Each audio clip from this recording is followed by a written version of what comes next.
Bakit? Ang tanong natin, bakit kingdom ang ating laging tinatalakay? Sabihin niyo sa kapatid mo, bakit kingdom lagi?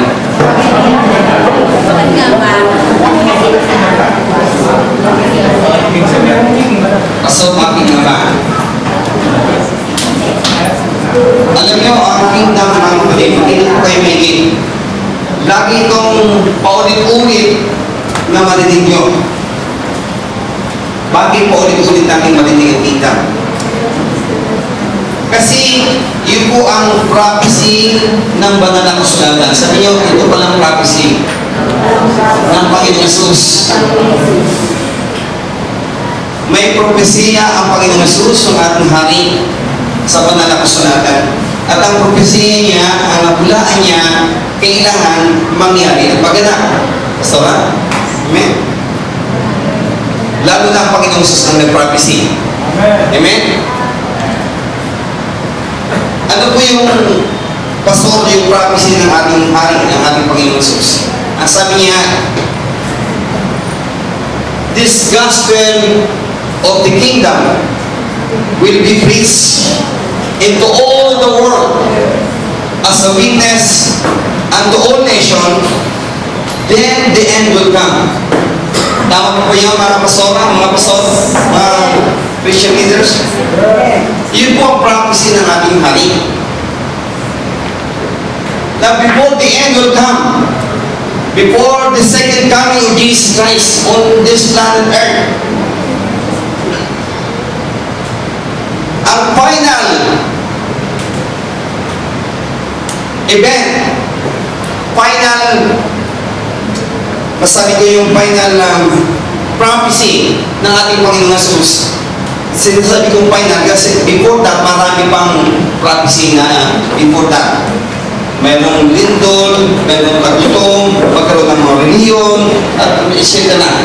Pero ang pinaka-final event na gusto ng Panginoon idiin sa atin ngayon, sabi niya,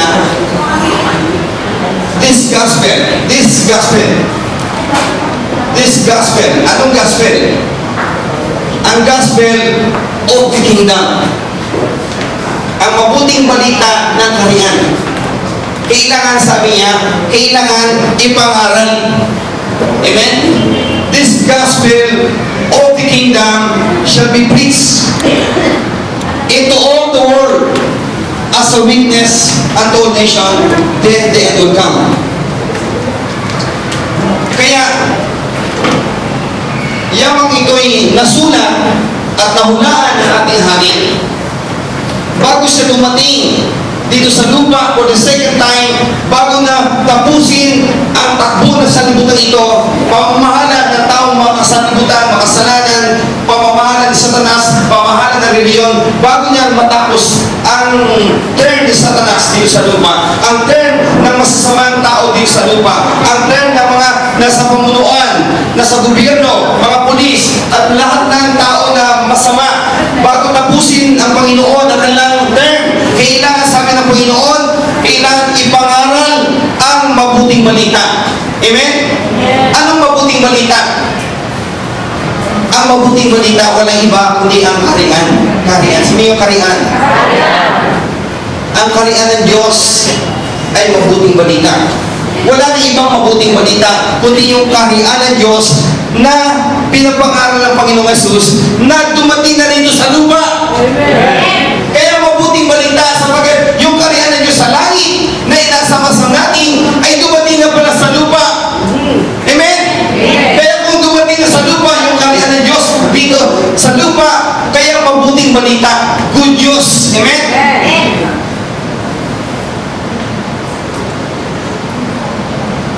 Pwede ba yung sabihin natin mabuting balita kung ang kaharian niya ay nanatili sa langit? Hello? Mabuting balita ba yun? Kung masabi ng Panginoon, masabi ng kasulatan na ang kaharian ng Diyos ay manatili sa langit lamang? Samantala dito sa lupa, ang kaharian ni Satanas, ang kaharian ng masasamang tao, kaharian ng reliyon na hindi maganda at hindi maayos, ay lumalagana. ang kaharian ng kadiliman, samantala ang kaharian ng Diyos ay doon sa langit. Mabuting balita ba? Yung kaharian ng Diyos ay doon sa langit. Hindi. Hindi ba? Amen? Hindi mabuting balita. Kung ang kaharian ng Diyos ay manatili sa langit naman. Anong mabuting balita? Yung kaharian ng Diyos ay bumaba dito sa lupa. Amen? Palakpakan natin.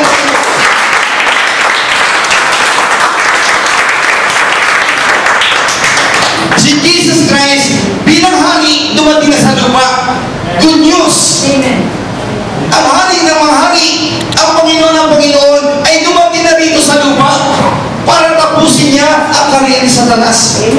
Kaharian ng mga demonyo, kasamaan, kasalanan, sakit, karamdaman, sumpa, kahirapan, tatapusin ng Panginoon. Kaya ang good news na dumating na ang hari ng mga hari dito sa lupa. At dahil ang hari ng mga hari dumating sa lupa, kasama niya yung kanyang kaharian dito sa lupa. Hindi niya dala ang anumang sekta o relihiyon o anumang denominasyon. Alam mo mga kapatid? May nabasa ko kayo sa banal na kasulatan? May dala ba si Kristong relihiyon? May dala ba si Kristong sekta? Denominasyon? Dala ba niya ang katuruan ng Katoliko, Baptist, Pentecostal, Methodist, o Muslim? Dala ba niya yung iba't ibang relihiyon? Wala kang mapapasa.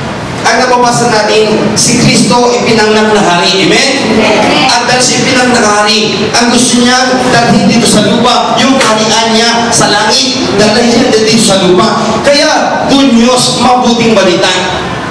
Amen? Palakpakan na natin, Mr. Mark.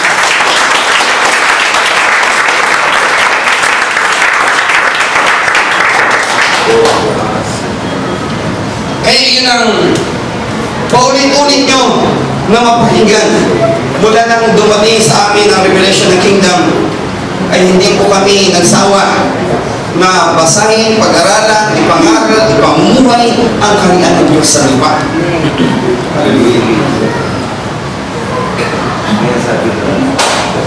Alam niyo mga kapatid, yung kingdom message, hindi lang yun ay end time message ng Panginoong Jesus, ang Banal na Espiritu, kundi ito po'y una-una pa man. From the very beginning.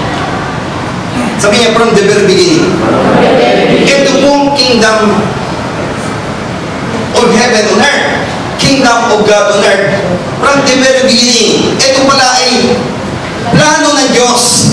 Simulat mula pa. Hindi lang ngayong panahon natin.